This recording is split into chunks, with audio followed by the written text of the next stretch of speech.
এই নে কুত্তার মাংস, তোর বাইরে দিবি আর তোর বাইরে কবি খাইতে।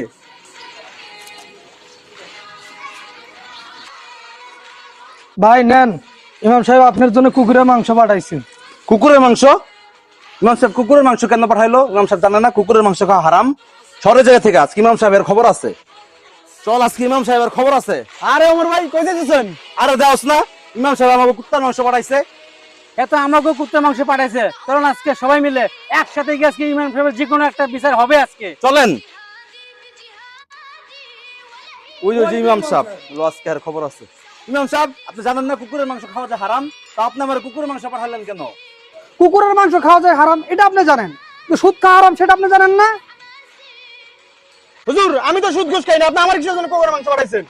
আপনি সুদ ঘুষ খান না তাতে কি হয়েছে? আপনি তো মদ গাঁজা খান, এটা খাও খাই ভালো, এত কুকুরের মাংস খাওয়া অনেক ভালো। হুজুর আমি তো সুদও খাই না, মদ গাঁজাও খাই না, আমার বাড়িতে আপনি কুত্তা মাংস পাঠাচ্ছেন কেন? আপনি সুদও খান না, মদ গাঁজাও খান না, আপনি কি করেন? পরকিয়া করেন, ওটা কি ভালো কাজ?